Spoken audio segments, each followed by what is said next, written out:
Today I'm going to be talking with Apple about the Mac and Apple Silicon, specifically the recently released M2 Pro Mac Mini and the M2 Pro and Max MacBook Pros, as well as Apple's approach to designing and developing its chips. Now, in my M2 Max MacBook Pro review, I mentioned that it's the best laptop available for pros, so I am super excited for this conversation. I've got Laura Metz, the Director of Product Marketing, Anand Shimpi from Hardware Technologies, and Tuba Yalcin, a 3dfx and Pro workflow expert, joining me. So let's jump in. Hey guys, it's great to see you. First of all, I just want to thank you for your time today. Thanks for joining me. Thank you very much for having us. All right, before we jump into some of the details, I want to find out from each of you guys, how did you get into using Apple products or the Mac in particular? What's your origin story there? Well, my first experience using a Mac was in high school, and I had to use a Mac that the school provided to start scholarship applications, and so that was my first experience jumping in on word processing and using a Mac there. And then it actually wasn't until, unfortunately or fortunately, until I started working at Apple nearly 20 years ago that I fully switched to a Mac and made that part of my daily life, and of course have never looked back. Yeah, for me, I think early on in school, I was exposed to kind of Apple computers. I had an Apple IIe at home a long, long time ago. But, you know, in my adult life, it was kind of college when I really got into the Mac. I remember I was taking a kind of a compiler architecture class, and the Mac was disproportionately represented in that auditorium. And I remember like looking over at people next to me, and they were doing all this really cool stuff on the Mac, and that ultimately kind of piqued my curiosity, and that's how I ended up picking one up kind of in the early 2000s. And yeah, for me, it was always a MacBook Pro. I really liked what it represented. It was a device for the creatives. And I felt like having one, you know, being a creative was like the lifestyle choice I was making, committed to my creativity. And I think when the iPhone was launched, I thought like, oh, the iPhone and the Mac, these are the ecosystem, like the power tools that will enable me. So obviously I'm talking to three different people at Apple from three different teams. And it was probably on purpose that it was set up this way because that's how you guys design products in the first place. Apple doesn't just buy different components from different manufacturers and put them all into one product and then ship it. Instead, it's really different teams that all come together to make and form the final product. So could you guys tell me how that process works behind the scenes? We really do create our products using a very collaborative approach across many different disciplines, whether that's, you know, from design, hardware, software engineering. We've got, you know, Anand with hardware technologies here, and our pro workflow team, which we believe is very unique to Apple.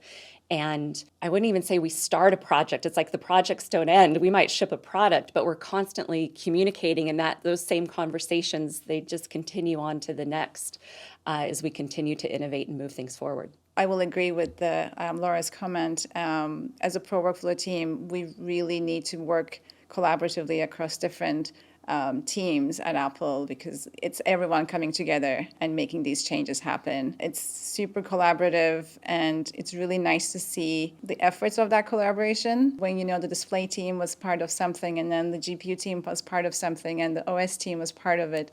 It really makes a difference, and I think that's why, you know, some of the features we bring shows that. And I think the users also appreciate it, that it's not just one thing that's being great, it's everything all together being gelled perfectly. Yeah, the Silicon team doesn't operate in a vacuum, right? Like I think when these products are being envisioned and designed, folks on the architecture team, the design team, they're aware of, you know, where we're going, what's important, both from a workload perspective as well as the things that are most important to enable in all of these designs. And so, yeah, no, I'd echo the same thing. It is very collaborative. That makes sense. And as a creative myself, I still remember my first real interaction with a Mac. This is about 17 years ago, walking into an Apple store. And what caught my attention when I was playing with the Mac was I minimized the window and it kind of genied down into the dock. And I was almost taken aback by that action because it was so different. Just that interaction felt so different from what I was used to on the PC side of things. And it made me just want to explore the Mac and Mac OS more. So I literally walked out of that Apple store with a Mac Mini, the first Mac Mini, and I haven't looked back ever since. So needless to say, I'm a big Mac fan and I'm excited to get into it. Let's start with the design of some of the products that you just launched. Obviously, there is the new M2 Mac Mini, but I'm focusing more on the MacBook Pro with this question. You just launched the M2 Max and M2 Pro MacBook Pros, and at the beginning of this design generation, if you will, we saw the return of things like different ports and MagSafe. Now, Apple in the past has never been a company that shied away from dropping what it considered to be legacy ports or legacy technologies. But here we saw these things return. So could you tell me a little bit about how Apple settled on the designs of the 14 and 16-inch MacBook Pros, as well as the decision to actually bring ports back for its users? Overall, designing the new 14-inch and 16-inch MacBook Pro that debuted with the M1 Pro and M1 Max was incredibly exciting because it was the first time we had Apple Silicon going into these Pro products, and we knew there was these things we would be able to do and have the vision materialize for products previously we'd only been able to imagine. And I think knowing how well the 16-inch MacBook Pro was received when it was launched, we wanted to be able to bring more screen real estate across the MacBook Pro product line. And so excited to bring the 14 and 16-inch together when we launched that product. And I think overall, I mean, you asked specifically about the ports themselves. Of course, we always drive to have the thinnest products that we can, just really that they are easy for you to carry around, right? It's all about, we want you to be able to have this mobile powerhouse with you. And certainly thin and light plays a part of that. And with Apple Silicon and this new design, we were able to bring HDMI and SD back. We know having a wide array of ports can certainly benefit Pro workflows. So we are excited about that. And then, of course, bringing MagSafe back with more support for its capability for charging and fast charging. So we were excited about that. I think we all also have stories about how MagSafe has helped protect our Mac in various scenarios. And talking about those two sizes of 14 and 16 inches, with Apple Silicon, you're able to provide the same power regardless of which one the user chooses, which is generally not typical. Usually the smaller device you get, the less powerful it is. And that's not even taking the M2 iPad Pro into account, where you just have all this power in a super thin device. Can you give us some insight into how you're putting increasingly more powerful chips into increasingly smaller devices over time? Yeah, so I think part of what you're seeing is this decade plus long kind of maniacal obsession with power efficient performance and energy efficiency. If you look at the roots of Apple Silicon, it all started with the phone and the iPad. And there, we're fitting into very, very constrained environments. And so we had to build these building blocks, whether it's our CPU or GPU, media engines, neural engine, to fit in something that's way, way smaller from a thermal standpoint and a power delivery standpoint than like a 16-inch MacBook Pro. And so I think the fundamental building blocks are just way more efficient than what you're typically used to seeing in a product like this. I think the other thing that you're noticing is for a lot of tasks that maybe used to be high-powered use cases, on Apple Silicon, they actually don't consume that much power. If you look at like compared to what you might find in a competing PC product, depending on the workload, we might be a factor of 2 or a factor of 4 times lower power. That allows us to kind of deliver a lot of these workloads that might have been high power use cases on a different product in something that actually is a very quiet and cool and long lasting sort of use case. The other thing that you're noticing is that single threaded performance, so the snappiness of your machine. It's really the same like high performance core, regardless of if you're talking about a MacBook Air, 14-inch Pro, 16-inch Pro, or like the new Mac Mini. And so, all of these machines can accommodate one of those cores running full tilt. Again, we've turned a lot of those usages and use cases into low power workloads. You can't get around physics though, right? So if you light up all the cores, all the GPUs, the 14-inch system just has less thermal capacity than the 16, right? So depending on your workload, that might drive you to a bigger machine. But they're really, the chips are kind of across the board, incredibly efficient. Yeah, and when you said you can't beat physics, that's an interesting statement because it's obviously true. But at the same time, Apple Silicon's been such a revelation in the industry because while you can't beat physics, no one is coming as close to beating it as Apple has with Apple Silicon. And I think what you just said is a good point. When it comes to single core, whether you buy an M2, M2 Pro, or M2 Max, when it comes to single core performance, you get the same experience. And that's regardless of which chip you choose, which hasn't been the case in the past. So when you were choosing between a Core i3, i5, i7, or i9, if you went with a Core i3, you might see a delay if you have too many tabs open or just trying to launch your email app versus going with a higher end chip. Contrast that with Apple Silicon and you can get a base level M2 and start editing 8K video. But the other side of the coin that you mentioned, I did want to touch on battery efficiency. So there's all this power there, and at the same time, while these devices are thin and lightweight, you're giving us more battery life in the same size chassis with double-digit performance gains on both CPU and GPU. So I think the question on a lot of people's minds is how? How is it possible to ship a Mac with the longest battery life ever while also giving double-digit performance gains in the same size computer? We, of course, have this incredible chip, and Anand will speak to what we did there to improve the efficiency and get more battery life. In addition to that, we're always working with a number of teams to make many optimizations to get the most out of the hardware that we have. And so that includes working closely with Mac OS and firmware, across the system entirely to really optimize things so we are getting the most out of it. Yeah, I mean, I think if you look at how chip design works at Apple, one, you have to remember we're not a merchant silicon vendor. At the end of the day, we ship product. And so the story for the chip team actually starts at the product, right? There is a vision that the design team, that the system team has that they want to enable.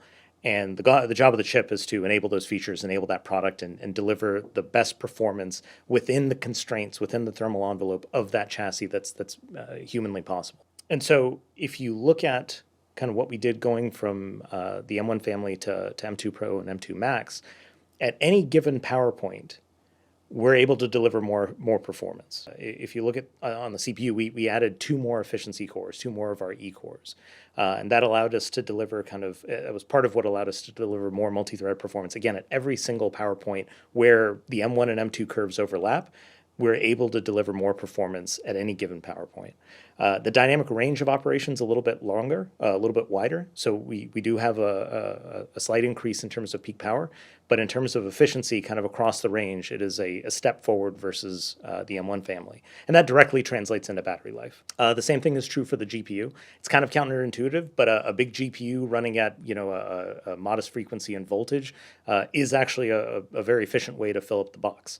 And so that's been our philosophy, dating back to phone and to iPhone and iPad, and it kind of continues in the Mac as well. But really, the thing that we see, the thing that the iPhone and the iPad have enjoyed over the years is this idea that every generation gets the latest of our IPs, our latest CPU IP, latest GPU, neural engine, media engine, so on and so forth.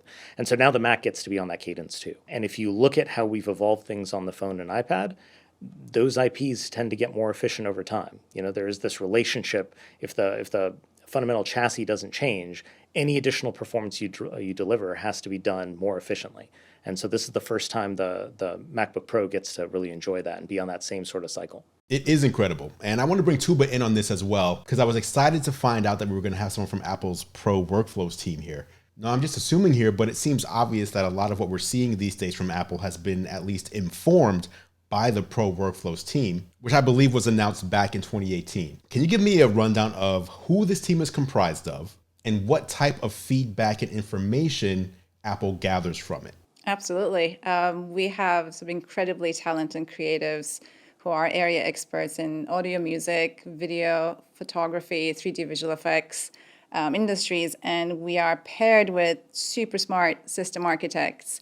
And together we work on these very complex, challenging Pro workflows and make them run awesome on the Mac. So it's a fun collaboration between technology and art, and we kind of gather both sides together and make them, run perfect on the Mac. So what are some of the results of the Pro Workflow team?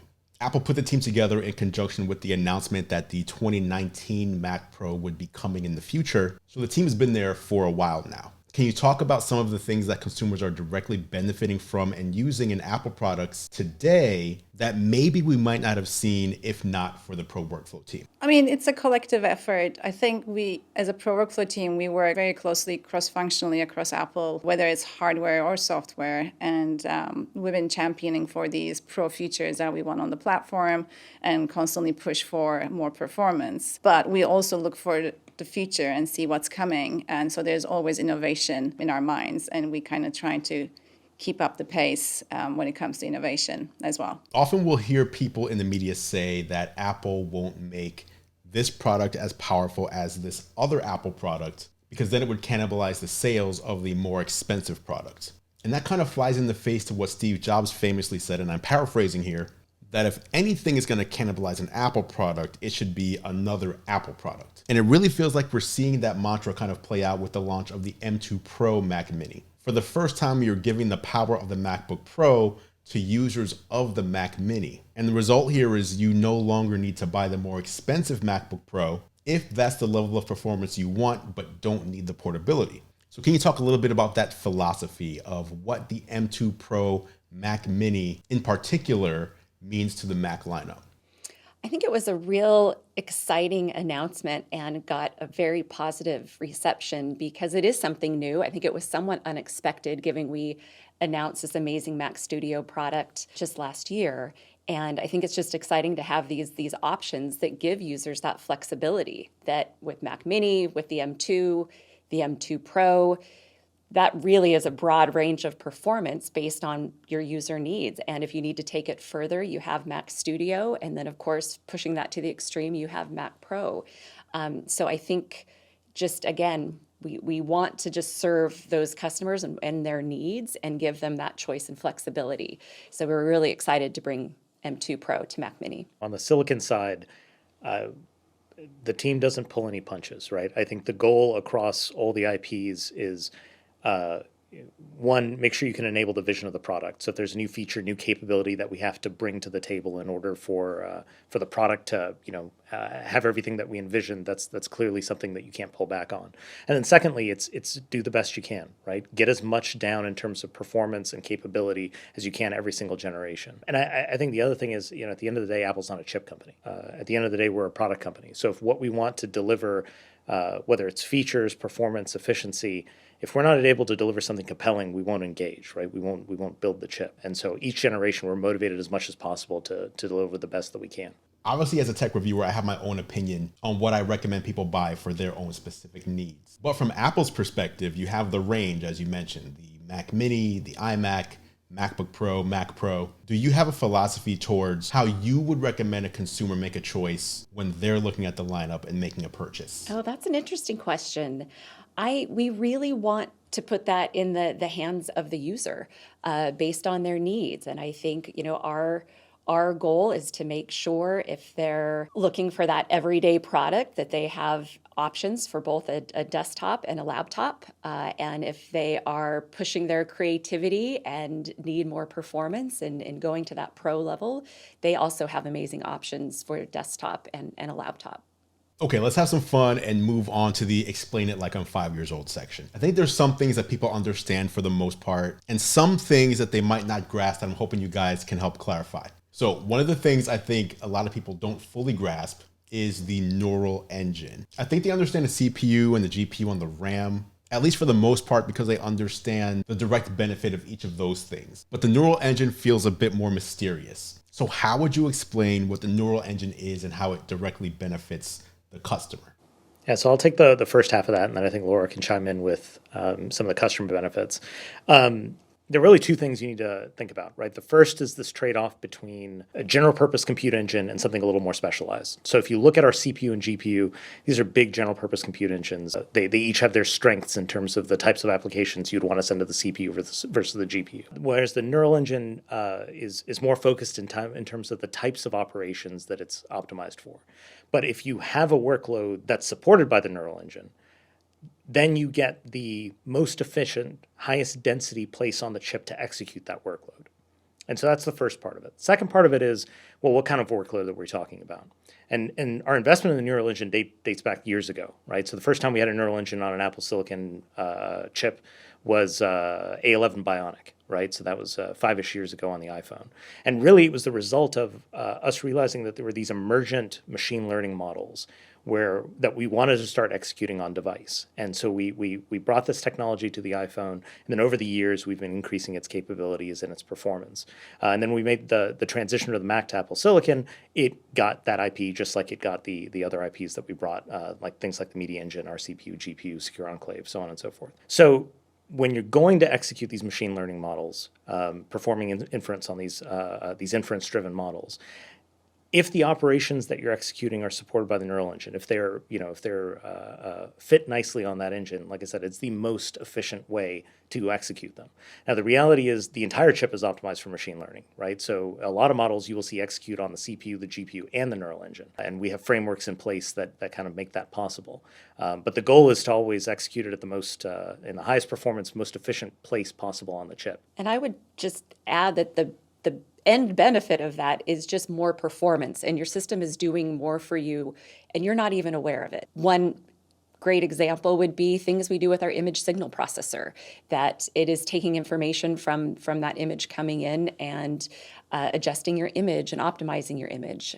So there's benefits across the board, and I think the magic is you don't even know it's happening. It's all done for you and highly optimized. Okay, next, the nanometer process. I think this is another one that the average person doesn't quite fully grasp when they see it mentioned in a keynote. So how would you explain what this is and the importance of decreasing that nanometer process size? Yeah, so here I think you're referring to the transistor.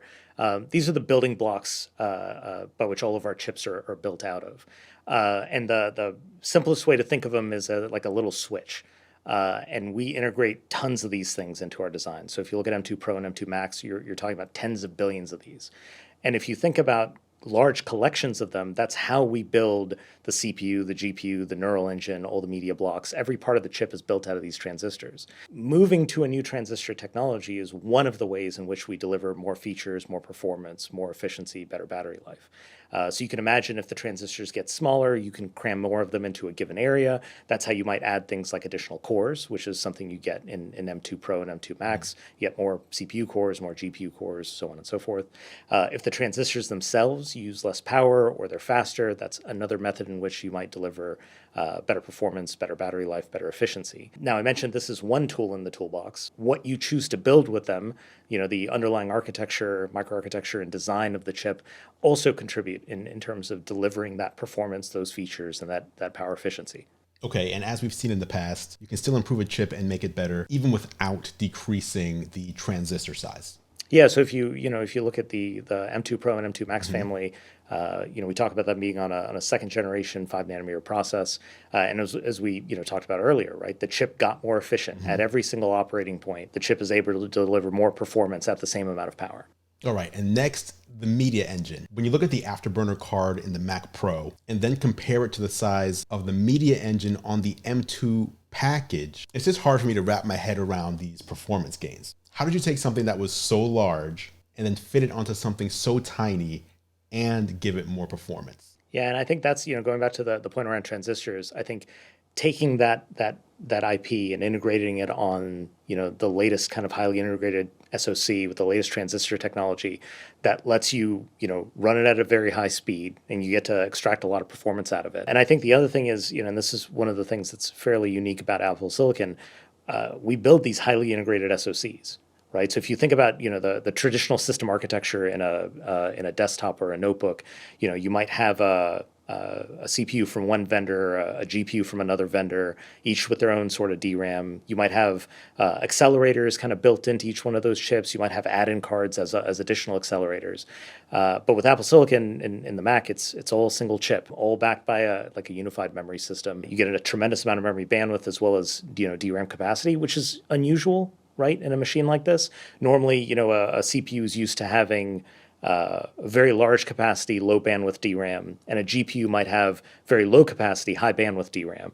But now the CPU gets access to GPU-like memory bandwidth, the GPU gets access to CPU-like capacity, and that really enables things that you couldn't have done before. Really, if you're trying to build a notebook, these are the types of chips that you want to build it out of. And the Media Engine comes along for the ride, right? This is technology that we refined over the years, building for iPhone and iPad. And these are machines that, the camera is a key part of that experience. And being able to bring some of that technology to the Mac was honestly pretty exciting. And it really enabled just a revolution in terms of the video editing and video workflows.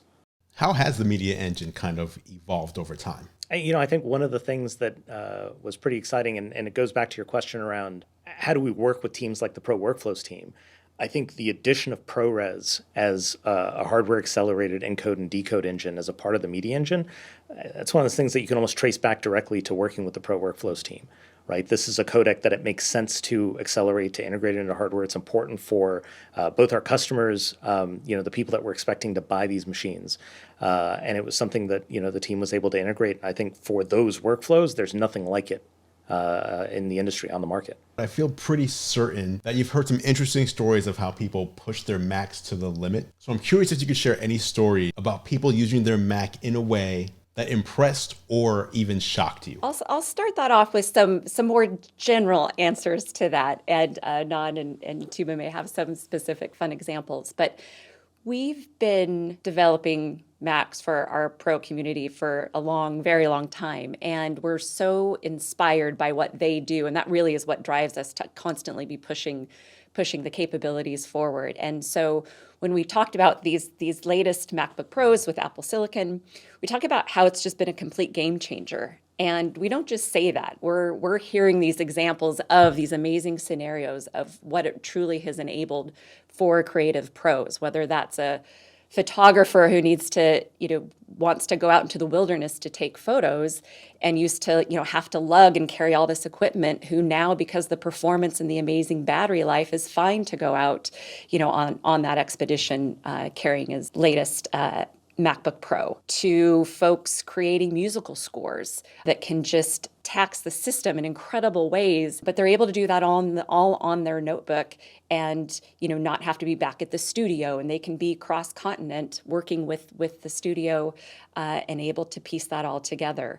And so these ideas that you don't have to be in the edit bay in the studio, that you can be remote, and not only be remote, but you can get that same performance that you would have whether you're plugged in or on battery. And that's been huge for our pros as well. Just to follow Laura's comment, like we've seen singer-songwriters recording songs on their MacBook Pro with the built-in microphone because they don't have the fan noise interfering anymore. And they can just take that workflow wherever they want, wherever that creative idea comes in, and they can just create, which is really delightful to see. And also, personally, I'm a very outdoorsy person. I go camping all the time. And every time I see a camper van parked and you see someone with a camping chair with a MacBook Pro just doing their work on the side of the road, it's just so great to see that. It feels like we're enabling more people to do their work wherever they want to be. And it's really great to be part of that transition. I remember prior to the launch of M1, there was a part of me that was like, I don't know if people are going to get this until we launch, M1 Max and M1 Ultra, and almost feeling like M1's nice, but it's the small chip, right? Mm-hmm. Like, how excited are people going to be about it? And we knew how fast it was going to be on paper, but there's a difference, right? When you go and actually use one of these machines. I remember I moved my personal machine at the time to an M1 Mac Mini. And it feels like alien technology, right? Like, it feels so fast. At that time, it was like the fastest desktop I had access to, right? Like, it was a game changer. And then to be able to have that same sort of snappiness and responsiveness and all of that in a notebook with like a battery that just felt like it lasted forever, that to me was, even as someone who knew what to expect, it still felt unexpected. When we first started using an M1 and the MacBook Air, we're testing everything, we're using it as much as we possibly can, and we just noticed that the battery indicator wasn't moving. And we all thought there's got to be something amiss here? Like, what's happening? And so I think to Anand's point, that's really interesting how on paper we knew it was supposed to deliver these things and the promise of it, but to actually experience it, what started to get pretty magical. Now, I'm on the other side as someone who takes in the Apple events and then tests the products afterwards. And I remember a lot of us, when the initial M1 was announced, were like, there's no way. Like, what are they talking about? There's no way. And then we get them in, and it's exactly how it was presented. And so many people were blown away. It felt like alien technology. And I'm actually currently using the M2 Max 16-inch MacBook Pro. And I was on a cross-country flight last week. And for the first 2 hours, I was doing video editing. And then I started getting worried because I was thinking to myself, I know they said 22 hours of battery life, but that's video playback and I'm doing video editing. How long is my battery going to last? And so I glanced up at my battery after 2 hours of editing, and I had 92% battery life left. Like, I'm video editing. So for me, it's still mind blowing, and I can't wait to see what you guys have up your sleeve next. Yeah, M2 Pro and M2 Max, they're really just better versions of what we've shipped before, right? Like, it's that same great formula, that same power efficient performance, and you just get more. Yeah, and I think that's the key thing, like with M1 MacBook Pro in 2021, like that laptop was incredible. Like, performance was awesome, the power efficiency, and then it came with an HDR display, which is huge for the Pro community. And then with M2, now we have 96 gigs of memory. So if you're a Pro that needs that little bit extra, you got it. And, we'll keep innovating. So it's just very exciting to be part of this journey. I like how you called 96 gigs a little bit, just a little bit. It's wonderful. Okay, I think that's time. So Laura, Anand, Tuba, thank you so much for taking the time and joining me today to talk about the Mac and Apple Silicon. I really appreciate it. I hope you guys found that as interesting as I did. I've actually been a fan of Anand since I started reading Anand Tech way back in 2004. As before joining Apple, he ran a PC hardware review website. As you probably know, Apple hasn't generally been known to do these kinds of on-the-record interviews that often, so it was definitely an exciting privilege to get this opportunity. If you have any questions on anything you heard, please drop them in the comments below and I'll do my best to get the answers. Thanks for watching as always, guys. I appreciate your support. I'm Andru Edwards and I will catch you in the next video.